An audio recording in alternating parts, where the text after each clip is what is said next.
BFM Business et CB News présentent Hebdocom avec Marie Valogne. Bonjour à tous, merci d'être sur BFM Business. C'est l'heure de votre rendez-vous, un peu moins de 30 minutes ensemble pour décrypter l'industrie publicitaire. Comment lutter contre le harcèlement en agence? Quel dispositif faut-il mettre en place pour libérer la parole et que les comportements changent? Julie Régis est notre invitée aujourd'hui, elle est présidente des Lyonnes. Nous parlerons avec elle du baromètre publié par l'association féministe en partenariat avec l'AACC. Apple impose ses règles en matière de pub en ligne. Le géant américain a mis à jour ses iPhones lundi. Cela rend le ciblage publicitaire bien plus difficile. Décryptage avec Simon Tenenbaum. Et puis zoom sur les stratégies des marques sur les réseaux sociaux. Comment communiquent-elles? À qui s'adressent-elles et dans quel but? Julie Palési, responsable des médias sociaux et influence de Volvo Car France, et Aurélie David, vice-présidente data consulting de Bloom, seront avec nous en fin d'émission. Voilà le sommaire. Tout de suite un tour de l'actu. Bienvenue dans Hebdocom. BFM Business, Hebdocom, les news. Ils sont déjà en plateau et vous allez voir, je crois qu'ils rêvent un peu d'évasion ce week-end. Bonjour Frédéric Roy, rédacteur en chef de CB News, et Julien Rizzo de la rédaction de BFM Business. Bonjour Julien. Bonjour Marie. Alors Julien, je dis ça parce qu'on commence avec votre coup de cœur et vous avez flashé cette semaine sur Flying Blue qui fait voyager ses membres même pendant la crise sanitaire. Oui, dans la nouvelle campagne du programme de fidélité d'Air France KLM, on suit l'histoire du photographe Jonathan Bertin. Il devait partir à Tokyo en novembre dernier pour le voyage de sa vie, sauf que la crise sanitaire en a décidé autrement. Flying Blue et l'agence Isobar lui ont alors proposé d'envoyer 30 appareils photos aux adresses où il avait prévu de se rendre. Une lettre était également dans le colis pour demander aux destinataires de photographier leur journée. Les photos prises, il n'avait plus qu'à renvoyer le colis au photographe, donc Jonathan Bertin. Résultat, 5 semaines plus tard, le photographe reçoit des photos plutôt inattendues. Elle nous plonge à bord d'un train dans les rues de la capitale japonaise ou encore dans une soirée avec les Tokyoïtes. La campagne a été renvoyée aux 20 millions de membres de Flying Blue et elle est également disponible sur Instagram, YouTube ou encore sur un site dédié au projet. Un film qui nous fait littéralement voyager. Voyager confiné, confinement toujours avec Atlantique et sa solution pour se sentir bien chez soi tout le temps. Oui, le spécialiste chauffage et de climatisation veut montrer qu'une maison bien équipée est la clé pour être dans le confort le plus total. Sa campagne est composée de 3 spots mettant en scène des situations stressantes, voire effrayantes. Un homme fait par exemple plus ample connaissance avec son collègue dans sa maison remplie de poupées de cire, une collection qui en aurait fait fuir plus d'un. Mais grâce au climatiseur de la marque, l'homme se sent comme chez lui. Ou encore ce film où 2 amis restent détendus malgré les cris et les pleurs de quadruplés. Tiens, je te file l'Arthur. Il y a des gaz, mais il est cool, hein. Waouh! On est super bien chez toi, Marco. Ouais, j'ai fait installer des radiateurs électriques Atlantique et depuis il fait super bon à la maison. Regarde. Avec la pile, hein, tu peux tout contrôler. Alors? Tout de suite, on est détendu. Bah ouais. Pas sûr que les radiateurs Atlantique suffisent à détendre tout le monde dans cette situation.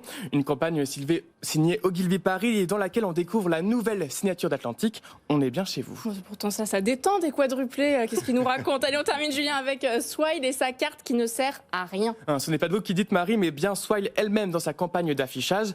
Une campagne orchestrée avec l'agence Steve pour promouvoir sa carte Swile Card. Une carte de paiement acceptée dans tous les restos, les commerces, les cinémas, les théâtres et même les salles de sport, peut-on lire sur les affiches. Une carte finalement qu'on peut difficilement utiliser en ce moment à cause du confinement.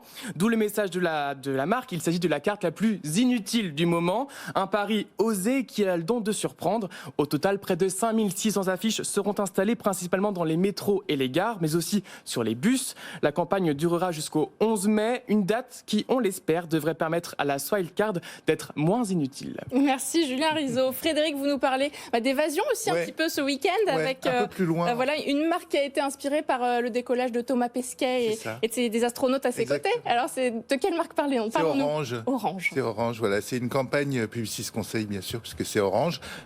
Et on a l'impression, on voit un père et son fils dans ce qui a l'air d'être une station spatiale, jusqu'au moment où la mère appelle pour le dîner. Et donc, ce petit monde se déplace en pseudo-apesanteur vers la cuisine.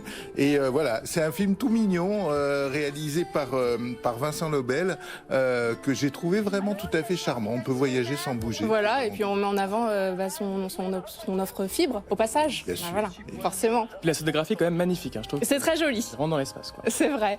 Merci à tous les deux. Allez tout de suite, décollage immédiat, l'invité de la semaine. BFM Business, Hebdocom. L'invité. Comment lutter contre le harcèlement en agence? C'est un sujet qui bouscule le monde de la pub et pour la première fois, l'AACC, l'association des agences conseils en communication et les Lyonnes, association féministe du secteur, ont dévoilé les résultats d'un baromètre pour mesurer les faits et tenter de les comprendre. Nous en parlons aujourd'hui avec la présidente des Lyonnes. Bonjour Julie Régis. Bonjour. Alors, ce baromètre a été mené avec Opinionway auprès de 3000 personnes sur une période d'1 mois. La grande majorité des répondants travaillent actuellement dans une agence de pub ou de communication. Ce qu'il en ressort, beaucoup de chiffres, on ne va pas tous les détailler, mais quand même, pour commencer celui-ci, 2 personnes sur 3 ont déjà été témoins d'au moins un fait de harcèlement ou d'agression. Comment explique-t-on que ce chiffre soit si important, Julie Régis? Alors je pense que ce chiffre, en fait, il est important dans les agences aujourd'hui et l'industrie du marketing et de la communication. Mais pour être juste avec notre industrie, je pense que ce chiffre-là, on pourrait le retrouver partout si tous les secteurs et toutes les industries, en fait, s'emparaient du sujet du harcèlement. Donc là, pour le coup, on a, nous, les Lyonnes, initié le projet. Depuis la création, en fait, de l'association en mars 2019, on avait envie, en fait, d'objectiver ces débats pour que tout le monde se mette d'accord autour de la table sur des mêmes chiffres. Et nous, dans nos métiers, on aime les datas. Et du coup, on a saisi l'opportunité du partenariat avec la ACC pour pouvoir vraiment faire cette grande enquête. C'est un baromètre. L'idée, c'est qu'on puisse mesurer à un moment donné l'évolution à horizon 1 an, à horizon 2 ans. Donc oui, c'est des chiffres... C'est un chiffre quand même assez important. Alors, typiquement, nous, on est un collectif féministe. Donc, on s'intéresse forcément beaucoup aux problématiques de sexisme. Le sexisme, il est systémique, il est présent dans toutes les entreprises, il est présent dans tous les secteurs. Donc, en fait, nous, on n'était pas terriblement étonnés. On était bien entendu désolés, mais on n'était pas terriblement étonnés par ces résultats, en fait. Ils sont très, très importants. Oui, 2 personnes sur 3 ont été témoins, dans leur expérience en agence, de faits de harcèlement moral, sexiste, sexuel. C'est un chiffre important. Ce qui est important maintenant aussi, c'est de mettre en place des actions et de mesurer comment ces chiffres évoluent. Il y a 9% d'agressions sexuelles. Tout à fait. C'est ça. Tout à fait. C'est beaucoup. Alors, en fait, on s'est intéressé à tous les types de violences en fait qu'on pouvait rencontrer en entreprise. Donc, le harcèlement moral, bien sûr, le harcèlement sexiste d'ambiance, qui est un vrai sujet. À chaque fois, tout ça s'accompagnait de, bien entendu, définitions, et puis les agressions sexuelles. Donc, 9%, oui, bien sûr, c'est énorme. Ça veut dire que c'est globalement une salariée sur 10 qui ont été victimes d'agressions sexuelles. Maintenant, on a les chiffres, et en fait, on doit tous pouvoir regarder ces chiffres-là de manière collégiale pour en fait maintenant mettre en place des actions encore une fois. Ouais, c'est ça la question, c'est les actions quand même. Oui. La ACC parle de formation pour les équipes de RH, etc. Mais c'est nécessaire, mais c'est suffisant, la base. Quoi. Non, c'est la base. En fait, il y a un cadre légal déjà qu'il va falloir respecter partout dans les petites structures et dans les grosses structures. Et ça concerne toutes les structures. Et ça concerne... Quelle que soit la taille des agences. Quelle que soit la taille des agences, en fait. Les petites, les grosses, absolument toutes les structures. On retrouve en fait ces phénomènes-là partout. Donc il y a le cadre légal à mettre en place. Il y a bien sûr aujourd'hui un énorme effort à faire de formation et de sensibilisation. Dans les agences, en fait, on s'est très peu emparé de ces sujets-là jusque-là, des sujets de management en général, en fait. Et on s'est toujours, à un moment donné, dit qu'on les connaissait, qu'on les maîtrisait, qu'on avait un autre type de management en agence. Aujourd'hui, il faut prendre en main ces sujets-là, former les managers. Aujourd'hui, sur le devant de la scène... En partie aussi avec le réseau, le compte Instagram Balance Ton Agency. Ouais. Il vous force à aller plus vite. Alors, nous, on existe depuis 2 ans et Balance Ton Agency fait un travail formidable sur la libération de la parole et accélère encore à un moment donné cette pression qui doit être partagée par tous, en fait, et à commencer par les dirigeants, en fait, des agences, pour que justement, on se contente pas à un moment donné de prendre acte, mais on mette en place cette fameuse transformation qu'on appelle de nos voeux. Et alors, par exemple, les Lyonnes, que proposent les Lyonnes ? Alors en fait, il y a plusieurs choses. Nous, aujourd'hui, on a un comité victime qui accompagne en fait toutes celles qui, à un moment donné, ont vécu des violences en agence. On travaille avec une association qui s'appelle Women Safe. Elles peuvent se tourner vers nous. On les accompagne dans leur effort de reconstruction. On les aide d'abord à qualifier ce qu'elles ont vécu et ensuite on les aide à un moment donné à passer à autre chose. C'est-à-dire que vous n'intervenez pas du tout pour qu'en agence, ça change? Si, bien sûr, parce que quand on a beaucoup de cas à un moment donné qui nous permettent d'identifier une agence, qui nous permettent d'identifier un service ou un environnement, dans ces cas-là, en fait, le comité victime qui travaille de manière indépendante de l'association fait remonter l'information à l'association et nous, on intervient. On contacte les agences, on contacte les dirigeants, on met la pression. Les Lyonnes sont très connus pour leur collage nocturne. Donc on fait ça. On fait beaucoup d'interventions dans les écoles aussi. Ça se passe très très bien. Pourquoi on le fait? Parce que c'est les professionnels de demain, les talents de demain, et on veut à un moment donné qu'elles soient formées, sensibilisées. On adore nos métiers. Prévenir ces étudiants et leur dire voilà, aujourd'hui les agences de pub, c'est comme ça l'ambiance aujourd'hui dans une agence, enfin pas l'ambiance, mais dire à une étudiante ou à un étudiant, tu pourrais être victime d'une situation où tu es harcelé. Alors, ce qui est très important pour nous, c'est justement de pouvoir... On adore nos métiers. Les Lyonnes, on a 140 activistes aujourd'hui. Elles adorent leur métier. Et ce qu'elles veulent, c'est que les agences dans lesquelles elles aiment travailler se transforment. Donc quand on intervient dans les écoles, c'est pour leur donner des clés, des outils pour identifier les situations, ce qui est normal, ce qui n'est pas normal. Et puis aussi les aider à un moment donné à avoir les bonnes réactions pour pouvoir réagir si à un moment donné, ils sont confrontés à ces types de problématiques. Donc ça, typiquement, le travail auprès des victimes et le travail auprès des écoles, c'est deux choses auxquelles on tient énormément. Et après, on a d'autres projets, parce qu'on travaille beaucoup. L'État des Lyonnes, c'est 1 an de travail pour nous. Et on a d'autres projets encore pour justement... Un label, c'est ça? Alors, Il y a un label, ouais. Oui, tout à fait.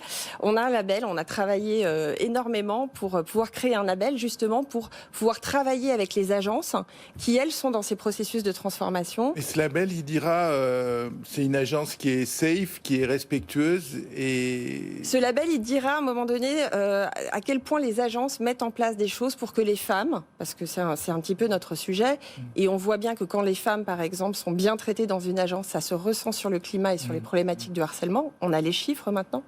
Ce label permettra de dire à un moment donné quelles sont les agences qui mettent en place des mesures concrètes pour permettre à un moment donné la parité et l'égalité.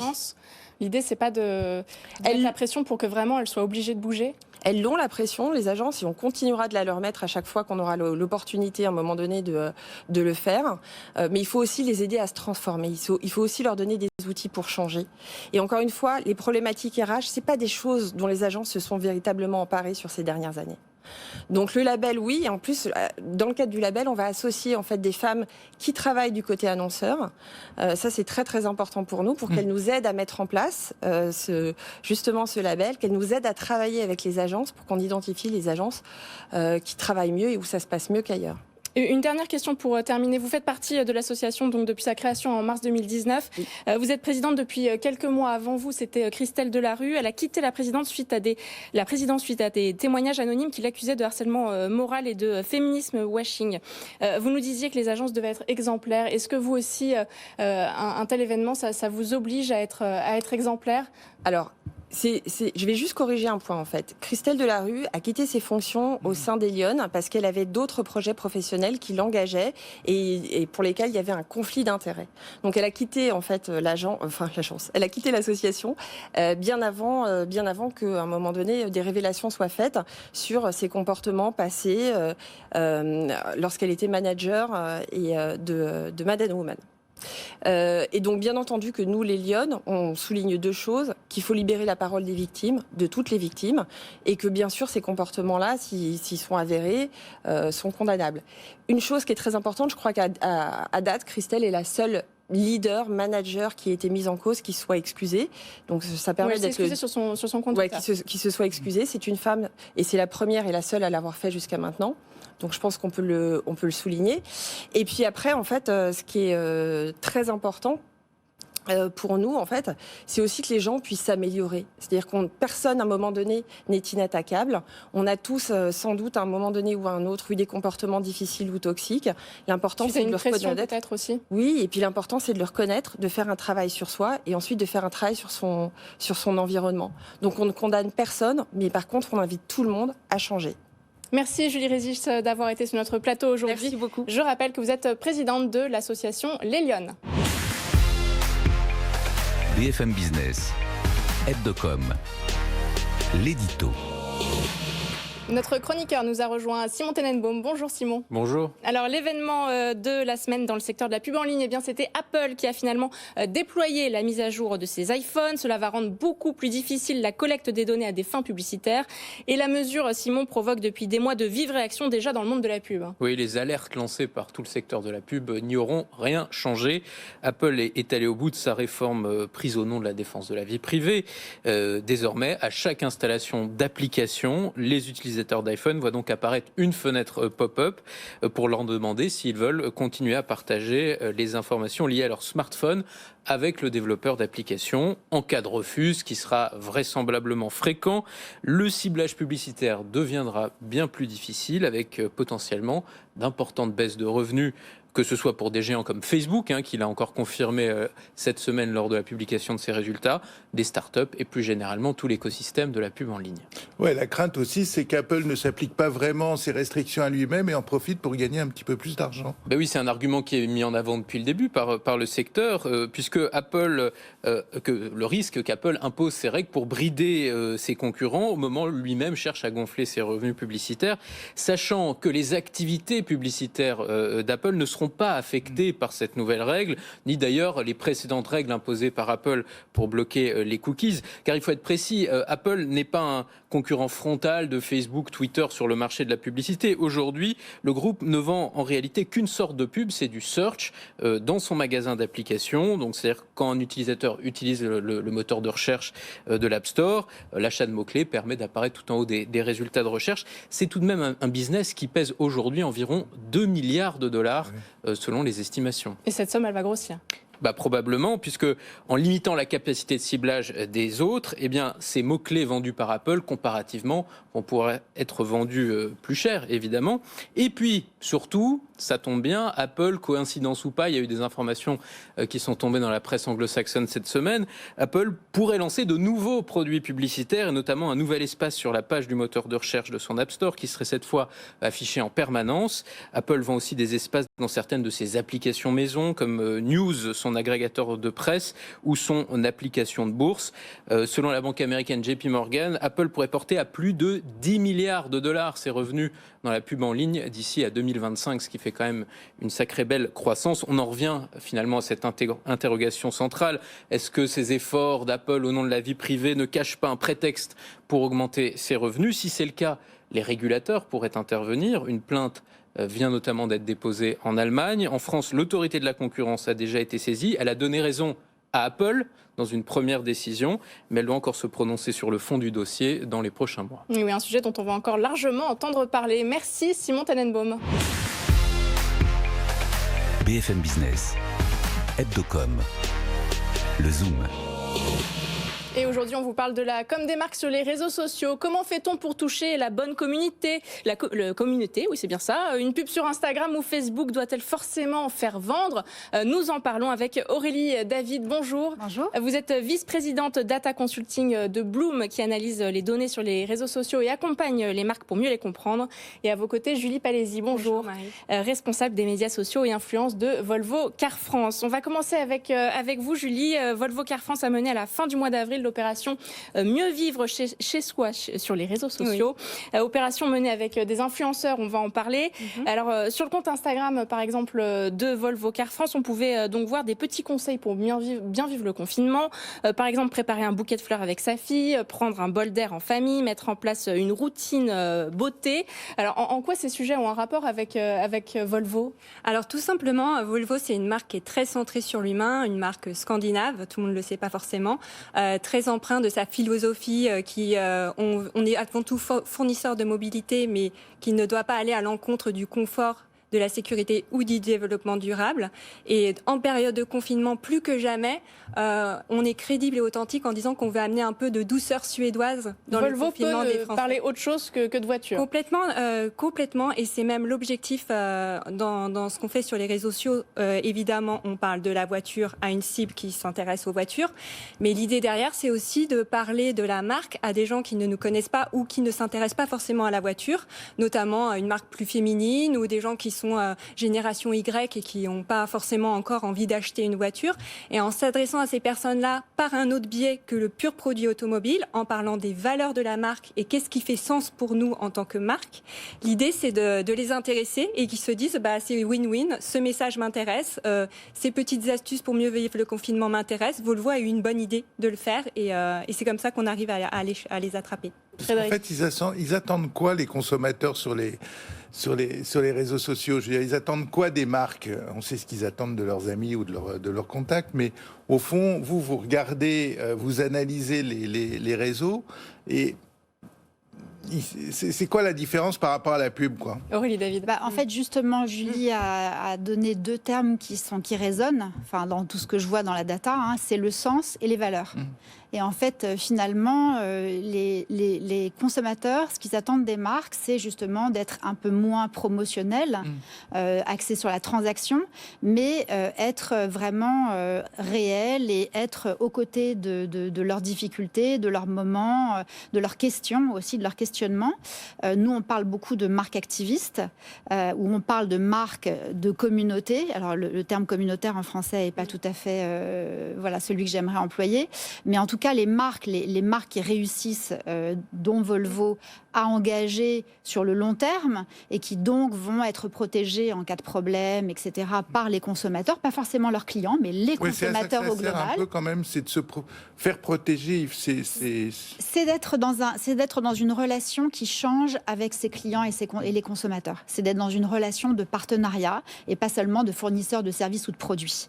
Donc, c'est des marques activistes qui ont une mission, qui expliquent leur mission, qui donnent des preuves et qui expliquent et qui emmènent aussi les clients et les consommateurs au global, c'est ce que disait Julie, des gens qui n'ont pas encore forcément envie d'acheter des voitures, à comprendre l'impact de leurs engagements qui sont réels. Si les engagements ne sont pas réels, de toute façon, il y a un backlash immédiat sur les réseaux sociaux, ça ne reste pas. Voilà. Alors, chez Bloom aussi, vous analysez les grandes tendances qui ressortent.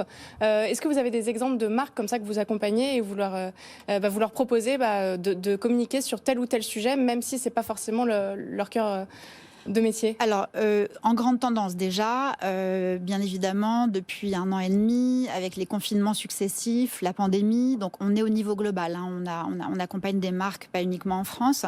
Donc on a une perspective aujourd'hui globale sur ce phénomène mondial. Il y a des phénomènes déjà, je pense que tout le monde le sait, mais il y a eu plus 13% quand même d'augmentation de gens qui se sont abonnés aux réseaux sociaux. Ah oui. Donc c'est déjà énorme. En termes d'usage, c'est colossal. C'est 80% des Français qui sont sur les réseaux sociaux. Parce que souvent on dit, même mes clients, mes futurs clients, oui, mais les réseaux sociaux, c'est pour les jeunes. Non, en fait, non, 80%. Avec un niveau d'utilisation très très élevé, donc une utilisation personnelle, relationnelle, comme on a tous. Et puis aussi, c'est un peu les sujets environnementaux, c'est ça, le bien-être, alors, la RSE. beaucoup. Et puis aussi, énormément, les gens se posent des questions. Les gens ont besoin d'avoir des réponses. Donc beaucoup aussi de gens qui se tournent vers les vulgarisateurs scientifiques, notamment sur YouTube. Et puis un mouvement que j'aimerais souligner, parce qu'on souligne souvent le côté négatif des réseaux sociaux, c'est la solidarité. Donc des communautés qui se sont formées au début du premier confinement, notamment pour aider le milieu hospitalier, fournir des blouses, etc., et qui sont restées des communautés fortes d'entraide, souvent d'entraide locale, sur des sujets divers et variés. Donc il y a vraiment, si on a déjà conseillé un de nos clients sur une valeur ou en tout cas un sujet à porter, c'est la solidarité, notamment dans l'alimentation, qui est vraiment un très très gros sujet qui dépasse le bien-être quotidien. Voilà. Mais du coup, quand on est Volvo, qu'on est dans cet univers-là, Oui.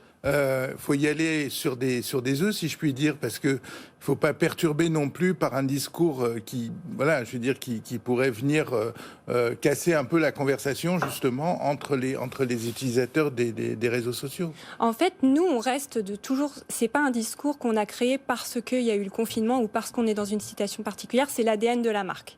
L'ADN et les valeurs, c'est l'environnement, c'est la sécurité. On a quand même inventé la ceinture de sécurité à 3 points et on a laissé le brevet au plus grand nombre.